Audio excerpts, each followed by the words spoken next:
Bideo honetan batez ere erlijioari buruz arituko gara, naiz eta elementu sozial, historiko eta instituzionalak ere agertu daitezken.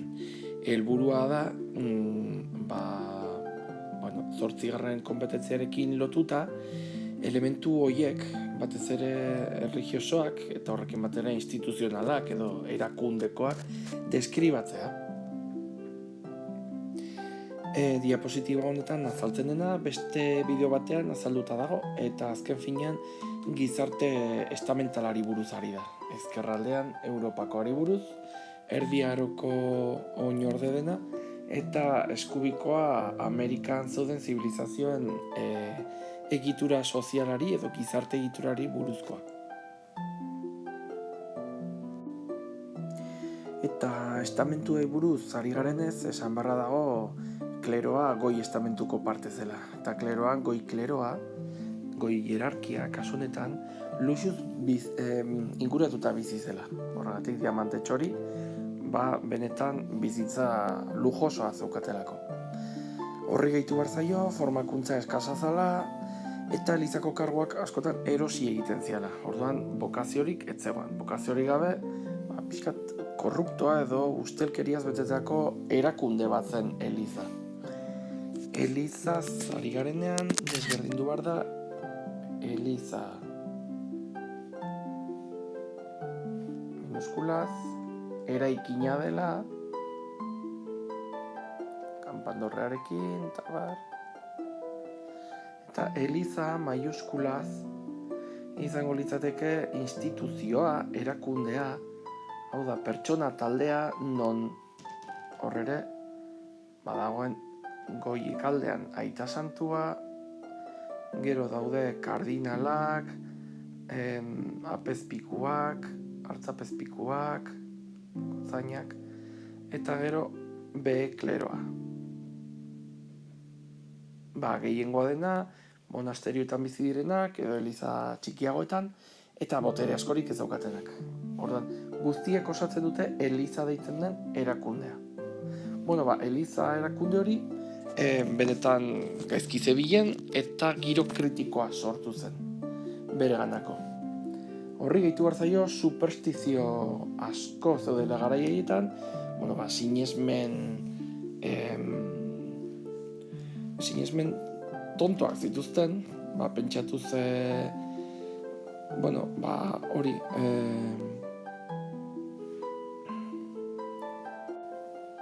eta pentsatzen zuten salbatzeko dirua ordainduz lortu zezaketela. Hau da, norbait hila eta gero aurretik bizi zen bitartean indulgentzia deitzen zen dokumentua erosten bazuen, horrekin zerura joango zela, naiz eta oso gaizki portatu, eta dokumentu horiek elizak saldu egiten zituen. Horrela elizak diru asko irabazten zuen, dokumentu horiek oso aberastasun iturri handia ziren.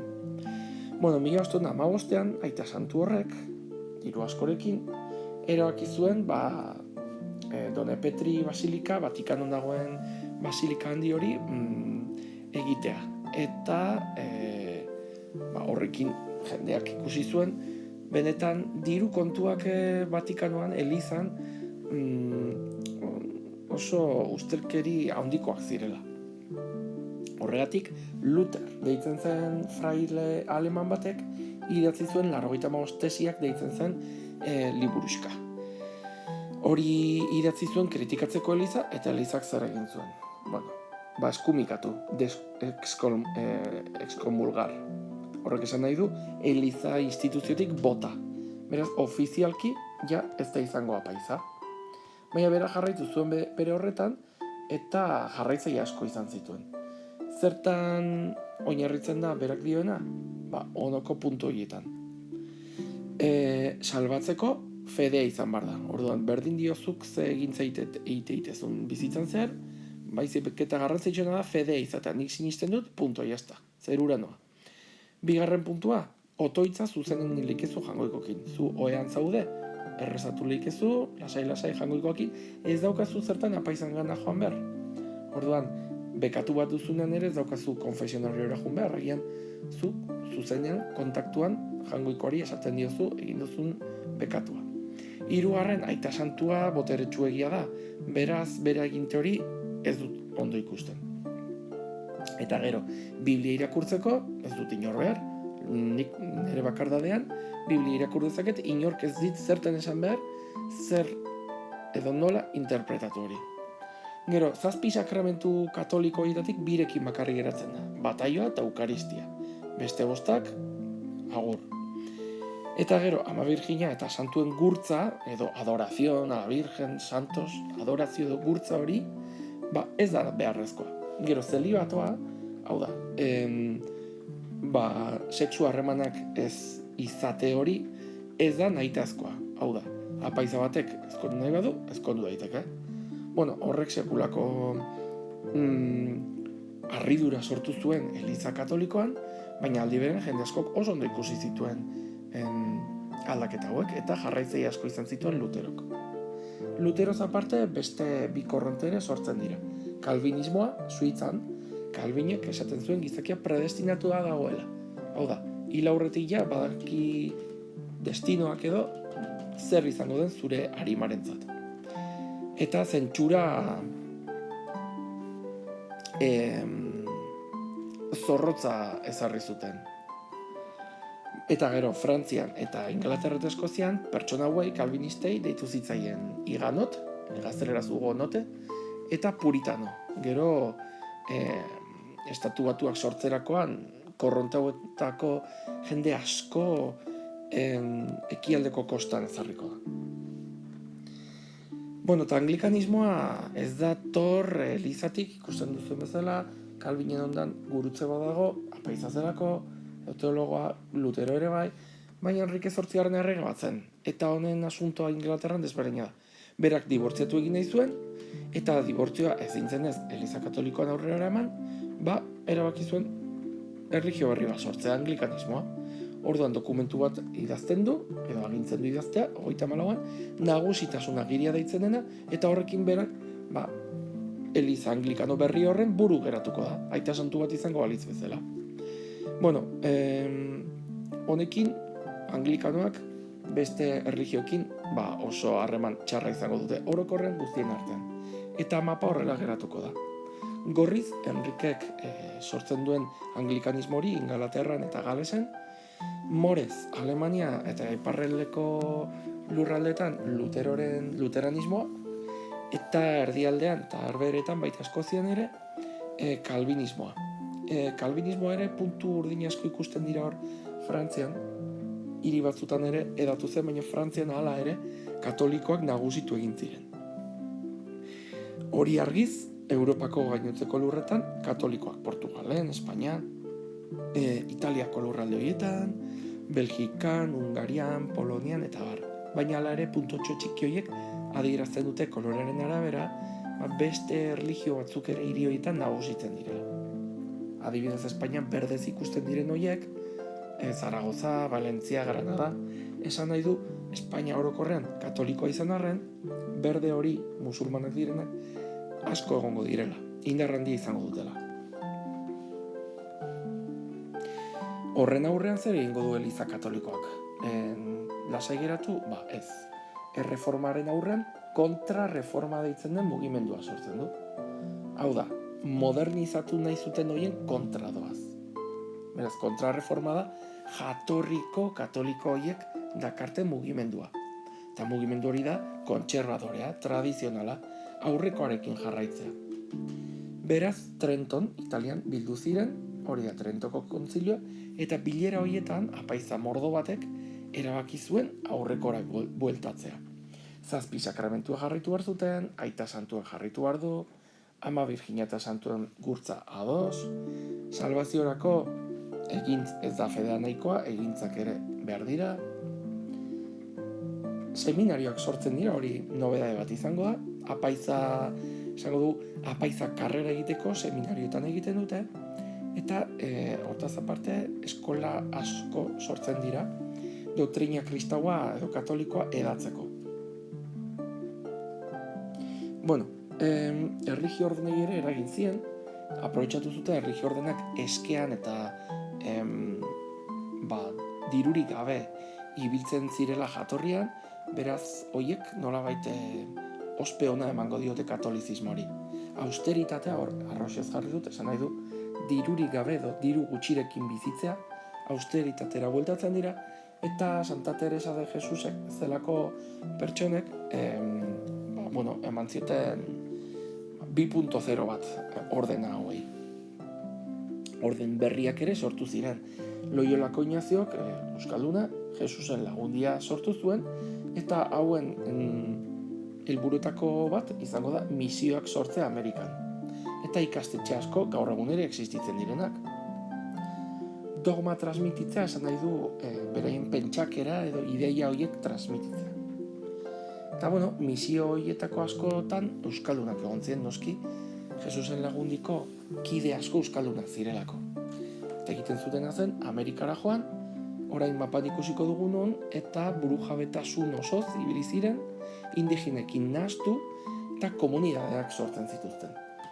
Orduan, indigena horiei erakutsi nahi zieten, fede katolikoa onena zela. Eta indigenek zeukaten paganismo edo politeismo horiek alde batera utzi behar zituztela, baina saiatzen ziren ez guztiz egiten hori. Orduan, nahasten zituzten kristautasuna eta Amerikarren sinesmenak, artea eta ohiturak. Nahasketa horri sinkretismoa deitzen zaio. Eta bukatzeko, esan, kidoietakoa, Jesusen lagundiko kidoietako bat, Francisco Xavierkoa, San Francisco Javier, izango dela, Naparra, eta Jesusen lagundiakoi deitzen zaie jesuita. Segurazki hori ezagunagoa zaizue. Ikastetxeak, esan bezala, jarraitzen dute, eta hauen leialtasuna aita santuari izan zen, baina bestalde batetik erregerregina katolikoen sistema hori erlijio batasunarena eta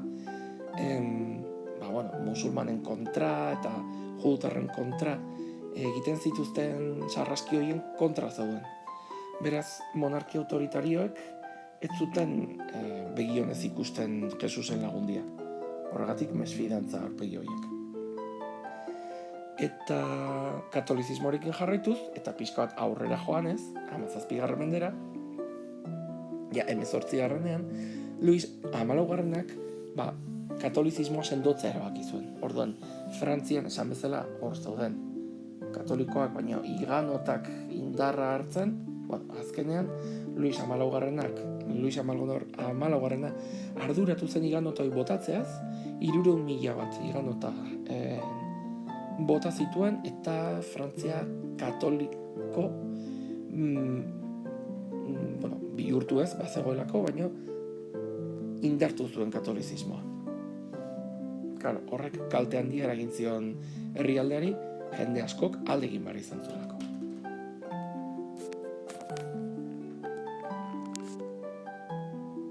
Eta amaitzeko, Jesusen lagundiak Amerikan izan zituen misioetako asko Paraguai inguruan izan ziren, beraz, joango gara bertara.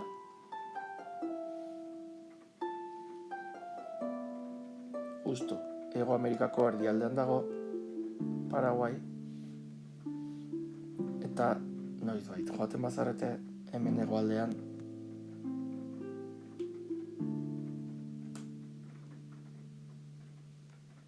ikusten dutzu bezala, ia badago herri bat San Ignacio ditzen dena, Loiolako Ignazioren omenez segurazki,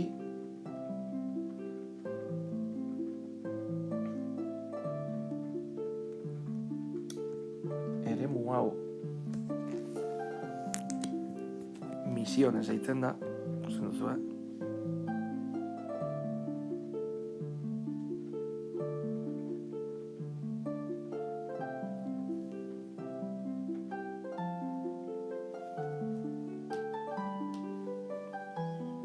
Eta hemen daude ruina batzuk, garaietan jesuitek sortzen zituzten komunitate horietakoak.